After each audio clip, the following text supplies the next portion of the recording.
الله وقولوا قولا سديدا يصلح لكم أعمالكم ويغفر لكم ذنوبكم ومن يطع الله ورسوله فقد فاز فوزا عظيما يا أيها الذين آمنوا اتقوا الله حق تقاته ولا تموتن إلا وأنتم مسلمون أما بعد فإن أحسن الكلام كلام الله وأحسن الهدي هدي محمد صلى الله عليه وسلم وشر الأمور محدثاتها وكل محدثة بدعة وكل بدعة ضلالة وكل ضلالة في النار اللهم انفعنا بما علمتنا وعلمنا ما ينفعنا وزدنا علما أعوذ بالله السميع العليم من الشيطان الرجيم بسم الله الرحمن الرحيم قد كانت لهم أسوة حسنة في إبراهيم والذين معه إذ قالوا لقومهم إنا براء منكم ومما تعبدون من دون الله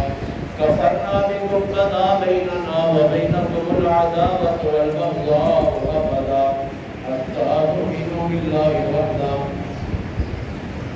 ہر قسم کے حمد و ثنا اللہ وحدہ لا شریک کے لیے جو پوری کائنات کا خالق مالک و رازق ہے درود و سلام امام الانبیاء سید الانبیاء جناب محمد رسول اللہ صلی اللہ علیہ وآلہ وسلم کا حضرات گرامی پچھلے دونوں خطبات جمعہ میں پیارے ابراہیم علیہ السلام کے متعلق گفتگو کی ہے پیارے ابراہیم علیہ السلام کا عقیدہ آپ کا منہج آپ کا نظریہ وہ کیا تھا اور اس دعوت اور اس نظریے کے لیے پیارے ابراہیم علیہ السلام نے کن آزمائشوں میں اللہ تعالیٰ نے ان کو مبتلا کیا اور پیارے ابراہیم علیہ السلام ہر آزمائش میں ہر امتحان میں کامیاب ہوتے چلے گئے اور پھر اس کامیابی کے بعد اللہ تعالیٰ نے انہیں انسانیت کا امام بنایا پیارے ابراہیم علیہ السلام کے جہاں بے شمار آزمائشیں آئی ہیں ان آزمائشوں میں سے ایک آزمائش پیارے ابراہیم علیہ السلام کے یہ آئی کہ جب پیارے ابراہیم علیہ السلام نے ہجرت کی اور اس ہجرت کے دوران آپ علیہ السلام کے ساتھ آپ کی اہلیہ سارا موجود تھی اور جو وقت کا حاکم تھا جو وقت کا بادشاہ تھا وہ بڑا ہی ظالم اور بڑا ہی بدبخت قسم کا انسان تھا اسے اگر کوئی خوبصورت حسین عورت نظر آتی تو وہ اس کو حاصل کرنے کی کوشش کرتا اب جب پیارے ابراہیم علیہ السلام کے بارے میں اس کو پتا چلا کہ ان کے ساتھ ایک عورت ہے اور پیارے ابراہیم علیہ السلام نے اپنی اہلیہ سارہ سے کہا کہ آپ نے جب اس بادشاہ کے پاس جانا ہے وہ آپ کو طلب کرے گا تو آپ نے اسے یہ کہنا کہ میرا اور اس کا تعلق بہن بھائیوں کا ہے اسلامی رشتہ دین اور اسلام کے رشتے کو اس وجہ سے کہ اگر اس کے ذہن میں یہ بات آئے گی کہ یہ ابراہیم کی بہن ہے تو وہ غلط نظر نہیں وہ آپ کے لیے کوئی ایسی نظر اس کے ذہن میں سوچ آئے گی کہ میں ابراہیم سے اس کا رشتہ مانگ لوں تو ابراہیم علیہ السلام کے کہنے پہ جب سارا اس بادشاہ کے پاس گئی اور اس بادشاہ نے اس ظالم نے اپنے غلط ارادے سے ہاتھ آگے بڑھایا تو یہ اللہ تعالیٰ کی نیک بندی تھی پاک دامنہ تھی پیارے ابراہیم کی اہلیہ تھی تو اس کا وہ ہاتھ شل ہو گیا اس نے سارہ سے کہا کہ آپ اللہ تعالیٰ سے دعا کریں کہ اللہ تعالیٰ میرا یہ ہاتھ ٹھیک کر دے سارہ نے دعا کی اللہ نے اس کا ہاتھ ٹھیک کر دیا دوبارہ اس نے حملہ کرنے کی کوشش کی عزت پہ ہاتھ ڈالنے کی کوشش کی دوبارہ اللہ تعالیٰ کی پکڑ میں آ گیا اور سخت ترین قسم کی پکڑ آئی اس نے پھر سارہ سے کہا کہ آپ اللہ کے حضور دعا کریں، درخواست کریں، اللہ تعالیٰ مجھے اس مصیبت سے نجات دے۔ حضرت سارہ نے پھر دعا کی اور اللہ نے پھر اس کو اس مصیبت سے نجات دے دی۔ اب اس نے اپنے حواریوں سے، لوگوں سے کہا کہ آپ نے میرے پاس کسی انسان کو نہیں لایا، بلکہ یہ نہ جانے یہ کون سی مخلوق ہے جس کی وجہ سے میں بار بار ایک مصیبت، ایک پریشانی اور ایک عذاب میں مبتلا ہو رہا ہوں۔ اور سارا کو اس نے جاتے ہوئے خدمت کے لیے حاضرہ پیش کر دی۔ اللہ تعالیٰ نے ایک سلسلہ شروع کرنا تھا۔ یہ ایک ایسا سلسلہ تھا کہ انہوں نے جب حاضرہ کو خدمت کے طور پر سارا کو پیش کر دیا اور حضرت سارا نے پھر حضرت ابراہیم کو ہبہ کر دی اور حضرت ابراہیم نے حضرت حاضرہ سے نکاح کر لیا، اور پھر اس کے بعد وہاں سے اللہ تعالیٰ نے ان کو ایک پیارا سا، چاند سا، خوبصورت سا بیٹا عطا کیا جس کا نام اسماعیل رکھا۔ اب یہ حضرت حاضرہ سے حضرت اسماعیل کی پیدائش ہوتی ہے، اور اس پیدائش کے بعد ایک لمبے عرصے کے بعد اللہ تعالیٰ نے بیٹا عطا کیا ہے حضرت ابراہیم کو۔ اور جب بیٹا عطا کیا، اللہ تعالیٰ کی طرف سے حکم آ گیا۔ کیا حکم آتا ہے؟ کہ جاؤ اپنے اس بیوی کو اور اپنے اس بیٹے کو بیابان جنگل کے اندر چھوڑ گیا۔ کڑا امتحان آ گیا۔ اب تو خوشی کے دن تھے، خوشی کے لمحات تھے، گھر میں خوشیاں رونقیں آ چکی ہیں، بیٹے کی پیدائش ہو چکی ہے۔ اب اس بیٹے سے کھیلنے کا، پیار کرنے کا وقت آ چکا ہے۔ تو اللہ تعالیٰ نے حکم صادر کر دیا کہ جاؤ میرے ابراہیم اپنی اس بیوی کو اور اپنے اس بیٹے کو بیابان جنگل کے اندر چھوڑ کے آ جاؤ۔ ربنا، اور پھر پیارے ابراہیم نے یہ دعا مانگی، ربنا انی اسکنت من ذریتی بواد غیر ذی زرع عند بیتک المحرم لیقیموا الصلاۃ فاجعل افئدۃ من الناس۔ یہاں سے ایک سلسلہ شروع ہوتا ہے۔ پیارے ابراہیم حاضرہ کو اور اسماعیل کو لاتے ہیں اور بیت اللہ کے پاس چھوڑ کر بیابان جنگل میں آ جاتے ہیں۔ یہاں پر کوئی انسان نہیں ہے، کوئی بشر نہیں ہے، بیابان جنگل ہے، نہ کوئی مارکیٹ بازار ہے، نہ کھانے پینے کی کوئی اشیاء وہاں پر میسر ہے۔ جب حضرت ابراہیم واپس پلٹنے لگے تو حضرت حاضرہ پیارے ابراہیم سے کہنے لگی کہ آپ ہمیں اس بیابان جنگل کے اندر، پہاڑوں کے درمیان ہمیں آپ چھوڑ کے جا رہے ہیں۔ پیارے ابراہیم کوئی جواب نہیں دے رہے، پھر سوال کیا، پھر جواب نہ دیا۔ اور جب حضرت حاضرہ نے کہا کہ کیا اللہ کی منشا ہے، اللہ کا حکم ہے، اللہ کی مرضی ہے کہ آپ ہمیں اللہ کے کہنے پہ یہاں چھوڑ کے جا رہے ہیں، تو تب پیارے ابراہیم نے کہا کہ ہاں اللہ کی منشا اور اللہ کی مرضی ہے۔ تو حضرت حاضرہ نے کہا اگر اس اللہ کا حکم ہے تو وہ رب ہمیں کبھی ضائع، وہ اللہ ہمیں ضائع نہیں کرے گا۔ میرے اپنے بھائیوں، ایک بیوی کا کردار دیکھے کہ اس نے اپنے شوہر کا کتنا ساتھ دیا، وبیلا نہیں کیا، شور شرابہ نہیں کیا، بھاگنا نہیں شروع کر دیا۔ جب اس نے دیکھا کہ یہ رب کا خلیل ہے اور رب کی منشا پہ، رب کی چاہت پہ، اللہ کے حکم پہ عمل پیرا ہے، تو وہ بھی رب کی رضا پہ راضی ہو گئی اور اس نے کہا کہ اللہ ہمیں ضائع نہیں کرے گا۔ اور پھر یہاں سے ایک ایسا سلسلے کا اللہ نے آغاز کرنا تھا۔ اب پیارے اسماعیل کو پیاس لگتی ہے، اس پیاس کی وجہ سے آپ بلکتے ہیں، روتے ہیں، چیختے ہیں۔ ماں ہے، بچے کی تڑپتی ہوئی اس حالت کو دیکھنا گوارا نہ کیا، ادھر کو گئی ادھر کو گئی، پانی کو تلاش کیا، پانی نہ ملا۔ حضرت حاضرہ جب آپ ایک پہاڑی پہ آتی ہے، وہاں سے دیکھا کہ کوئی بھی نظر آ جائے، انسان گزرتا ہوا، کہیں چشمہ نظر آ جائے، کہیں پانی کی آبشار نظر آ جائے، کیونکہ بچہ اس وجہ سے پریشان ہے، پیاس میں ہے۔ اور کبھی آپ صفا پہ آتی ہے، کبھی آپ مروا پہ چکر لگاتی ہے۔ اللہ تعالیٰ نے حضرت حاجرہ کا حضرت اسماعیل کی پیاس کو بجھانے کے لیے بےتاب ہو کر تڑپ کر صفا اور مروہ پہ چکر کاٹنا. 7ویں چکر کاٹنے کے بعد آپ کو ایک آواز آتی ہے اور اس آواز کی طرف حضرت حاجرہ نے جب دیکھا تو کیا دیکھتی ہے کہ جہاں حضرت اسماعیل لیٹے ہوئے ہیں وہ رونے کی وجہ سے بچہ ایڑیاں مارتا ہے اور ان ایڑیوں کے نیچے سے آب زمزم کا چشمہ جاری ہوتا ہے. یہ ایک لمبے سلسلے تھے جو اللہ تعالیٰ نے حضرت ابراہیم کی نسل سے شروع کرنے تھے. اب حضرت حاجرہ بھاگ کے جاتی ہے. اللہ کے نبی نے کہا کہ اگر حضرت حاجرہ اس وقت اس ایڑیوں سے نکلنے والے پانی کو اگر وہ ہول نہ بنا دیتی, اگر وہ اس کو بند نہ کر دیتی تو یہ چشمہ اسی طرح سے بہتا رہتا اور پوری دنیا اس سے سیراب ہوتی. لیکن حضرت حاجرہ نے کہا پانی کو محفوظ کر لو. پانی کو محفوظ کرنے کی وجہ سے وہاں ایک ٹینکی بنا دی, ایک ہول بنا دیا اور وہ پانی وہاں پر ٹھہرنا شروع ہو گیا. اب یہ 7 چکر کاٹنا,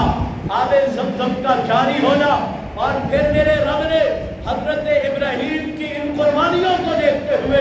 قیامت تک کے لیے اللہ نے قانون بنا دیا کہ جو حاجی بیت اللہ کے طواف کے لیے جائے گا, حج کرنے کے لیے جائے گا, عمرہ کی نیت سے جائے گا, اس کے اوپر صفا اور مروہ کے 7 چکر کاٹنا کیا ہو گیا ہے؟ واجب ہو گیا ہے. اس کے بغیر نہ آپ کا حج مکمل ہے, اس کے بغیر نہ آپ کا عمرہ مکمل ہے. یہ ہے قربانیوں کا سلسلہ اور قربانیوں کا صلہ. اللہ تعالیٰ پیارے ابراہیم علیہ السلام کی نسل سے ایک سلسلہ قیامت تک کے لیے جاری کر رہا تھا. میرے محترم بھائیوں, اس کے بعد ایک اور امتحان آتا ہے اور وہ امتحان کیا ہے؟ فلما بلغ معه السعی, جب پیارے اسماعیل چلنے کے قابل ہوئے, باپ کی انگلی پکڑ کے مارکیٹ بازار میں نکلنے کے قابل ہوئے, جب وہ باتیں کرنے کے قابل ہوئے, فلما بلغ معه السعی, جب وہ دوڑنے کے چلنے کے قابل ہوئے تو اللہ تعالیٰ کی طرف سے کیا حکم آ جاتا ہے؟ خواب کے اندر اللہ اپنے ابراہیم کو, اپنے دوست کو ایک منظر دکھاتا ہے, ایک خواب دکھاتا ہے اور وہ خواب کیا ہے کہ تو اپنے لفظ جگر اسماعیل کی گردن پہ چھری چلا دے. یہ رب کی عطا ہے, یہ رب کی دین ہے, اسے تو اپنے رب کے نام پہ قربان کر دے. میرے محترم بھائیوں, آپ ذرا اندازہ لگائیں پیارے ابراہیم علیہ السلام پہ یہ اتنا کڑا امتحان آ چکا ہے اور میں قربان کیوں؟ باپ ہے, باپ اپنے بیٹے سے پوچھنے لگا, قال یا بنی انی ارا فی المنام انی اذبحک فانظر ماذا تری. باپ کی بیٹا, باپ بھی نبی تھا, اللہ نے اس بیٹے کو بھی نبی بنانا تھا اور اللہ تعالیٰ نے باپ اور بیٹے کا امتحان لیا. باپ بھی اطاعت گزار تھا, بیٹا بھی کمال قسم کی اطاعت کا جو اظہار کر کے چلا گیا. باپ نے کہا, بیٹا میں رات کو خواب میں دیکھتا ہوں کہ اللہ کے حکم پہ میں آپ کی گردن پہ چھری چلا رہا ہوں, فانظر ماذا تری, بتا تیرا گردن کٹوانے کا کیا ارادہ ہے. یہاں سے مجھے رات کو ایک اور چیز ملتی ہے. بعض دفعہ والدین پریشان ہوتے ہیں کہ اولاد ہماری بات نہیں مانتی, اولاد ہمارا کہا نہیں مانتی, ہم کہتے ہیں وہ ہماری بات کا انکار کر دیتے ہیں. تو حضرت ابراہیم اور حضرت اسماعیل کا یہ آپس میں مکالمہ, گفت و شنید اور یہ بات چیت ہمیں اس بات کا درس دیتی ہے کہ باپ اپنے بیٹے کو اگر مشورے میں شامل کر لے اور بیٹے کی رائے کی عزت اور احترام کرنا شروع کر دے, حکم جاری کرنے کے بجائے اپنے بیٹے کے سامنے اگر وہ بات رکھ لے تو بیٹا باپ کی بات کو سمجھنے کے بعد اپنے باپ کی بات پر راضی ہو جایا کرتا ہے. اب پیارے ابراہیم نے اپنے بیٹے کو یہ نہیں کہا کہ چل مجھے اللہ نے حکم دے دیا ہے, تو میرا ماتحت ہے, تو میرا بیٹا ہے, اب تجھے لٹانا ہے, گردن پہ چھری چلانی ہے, بلکہ حضرت ابراہیم نے باپ اور بیٹے کے درمیان ایک مکالمے کا درس دے دیا ہمیں کہ آپ اپنے بیٹے کو اگر کوئی بات سنوانا چاہتے ہیں تو آپ اس سے بیٹھ کر اس کو حوصلہ دے کر اس کی عزت کا خیال رکھتے ہوئے آپ اس کے ساتھ مشورہ کریں, وہ آپ کی بات ماننے کو تیار ہو جائے گا. بیٹے نے اپنے باپ سے کہا ابا جان آپ کو اللہ کا حکم آ چکا ہے، میں اللہ کی عطا ہوں، میں اللہ کی دین ہوں، میں اللہ کی امانت ہوں آپ کے پاس۔ اگر اللہ نے آپ کو حکم صادر کیا ہے اور آپ اپنے دل کے اندر اولاد کی محبت کو قربان کرنے کے لیے تیار ہے تو ابو جان ستجدونی انشاءاللہ من الصابرین، آج اللہ کے حکم پہ عمل پیرا ہو جائیے۔ آپ اللہ کی مرضی پہ آپ اپنے بیٹے کو قربان کرنے کے لیے تیار ہو جائے۔ آپ اپنے اس بیٹے کو اللہ کی منشا اور رب کی رضا کے سامنے اپنی گردن کٹواتے ہوئے آپ دیکھیں۔ ستجدونی انشاءاللہ من الصابرین، آپ مجھے صبر والا پائیں گے، میں کوئی اویلا نہیں کروں گا، شور شرابہ نہیں کروں گا، بھاگوں گا نہیں۔ اللہ کی مرضی ہے، اللہ نے حکم دیا ہے۔ یہ باپ اور بیٹے کی قربانی تھی، باپ اپنی اولاد کو قربان کرنے کے لیے تیار ہو چکا ہے، بیٹا اللہ کی رضا کے لیے، اللہ کی منشا کے لیے، اس کا خود حاصل کرنے کے لیے، اس کی رضا کو پانے کے لیے بیٹا اپنی گردن کو کٹوانے کے لیے تیار ہو چکا ہے۔ فلما اسلما وتلہ للجبین، فرمایا کہ جب دونوں راضی ہو گئے، فلما اسلما، جب دونوں اللہ کی مرضی پہ راضی ہو گئے، رب کا قرب حاصل کرنے کے لیے دونوں قربانی دینے کے لیے تیار ہو گئے، وتلہ للجبین، اور پھر شادی کے بعد حضرت اسماعیل کو پیارے ابراہیم نے لٹا دیا ہے، اور جب چھری چلانے کا وقت آیا تو آسمان سے آواز آتی ہے وَنَادَيْنَاهُ، ہم نے آواز لگائی، ابراہیم تو نے اپنے خواب کو سچا کر دکھایا ہے، اور اب ہم تجھے اس خواب کے سچا ہونے کی وجہ سے، تیرے امتحان میں کامیابی کی وجہ سے ہم تجھے ایک ایسا بیٹا عطا کرتے ہیں، وَفَدَيْنَاهُ بِذِبْحٍ عَظِيمٍ، تم اس کو قربان کر۔ اور پھر یہ سنت ابراہیمی قیامت تک کے لیے اللہ نے جاری کر دی۔ اللہ کے پیارے پیغمبر سے پوچھا گیا کہ یا رسول اللہ، ہم یہ جانور قربان کرتے ہیں، اپنے قیمتی اور محبوب جانوروں کی گردنوں پہ چھری چلا دیتے ہیں، یہ قربانیاں کیا ہے، یہ کیا سلسلہ ہے؟ تو اللہ کے پیغمبر نے کہا سنت ابیکم ابراہیم، یہ تمہارے باپ ابراہیم کی سنت ہے۔ تو میرے محترم بھائیوں، در حقیقت یہ جو قربانی ہے، یہ حقیقت میں قربانی جو اللہ کی رضا کے لیے اپنی اولاد کی قربانی پیش کرتا ہے۔ باپ اپنے بیٹے کو قربان کرنے کے لیے تیار تھا، تو ہمیں اس بات کا ادراک ہوتا ہے، ہم اس بات کو سمجھتے ہیں کہ پیارے ابراہیم علیہ السلام کی ایک لمبی داستان ہے قربانیوں کی، کہ ان قربانیوں کے اندر پیارے ابراہیم کامیاب سے کامیاب ہوتے چلے گئے، اور آخری بڑی کامیابی بیٹے کی تھی، وہ بھی اللہ نے قبول کر لی، اور اس بیٹے کو بچا کر اللہ نے ایک جانور پیش کر دیا جس کو قربان کیا گیا ہے، اور قیامت تک ہم قربانیاں کرتے چلے جائیں گے، امت محمد کی بھی قربانیاں کرتی چلی جائے گی، اور یہ ابراہیم اور اسماعیل کی سنت کو اجاگر کرنا، ان کی سنت کو تازہ کرنا اور ان کی سنت پہ عمل پیرا کرنا ہے۔ تو آئیے میرے محترم بھائیوں، ہمارے اندر یہ ایک جذبہ ہونا چاہیے، ہمارے اندر یہ حوصلہ ہونا چاہیے کہ جب میں اپنے جانور کی گردن پہ چھری چلانے لگوں تو مجھے اس قربانی سے پہلے مجھے اپنی انا قربان کرنی ہوگی، مجھے اپنی خواہشات قربان کرنی ہوگی، مجھے اپنے سارے وہ بت جو میں نے تیار کر لیے ہیں ان سارے بتوں کو قربان کر کے بحیثیت باپ اگر میں قربانی کر رہا ہوں تو مجھے بحیثیت باپ یہ ارادہ کرنا چاہیے کہ اللہ آج گائے بیل بکرا دمبا بھیڑ ہے، اللہ اگر تو مجھ سے میری اولاد کا مطالبہ کرے گا تو میں انشاءاللہ اپنا بیٹا قربان کرنے کے لیے تیار ہوں گا، اور اگر میں بیٹا ہوں تو بحیثیت اسماعیل بیٹا میں اس بات کا عہد کروں، اللہ سے عزم کروں کہ یا اللہ آج میں اپنے جانور کی گردن پہ چھری چلا رہا ہوں، اللہ جس طرح اسماعیل نے اپنی گردن پہ چھری چلانے کے لیے باپ کے سامنے اقرار کر لیا تھا، اظہار کر لیا تھا کہ تو باپ ہے، رب کی مرضی پہ قربان کرنا چاہتا ہے، اگر اسی طرح مجھے بھی اپنی گردن قربان کرنا پڑی تو اللہ تیرے راستے میں گردن کٹوانے کے لیے بھی تیار ہو جائے۔ اور بھائیوں، قربانیوں کا یہ سلسلہ ہے۔ اب جو قربانی ہے یہ قربانی قبول کیسے ہوگی؟ فرمایا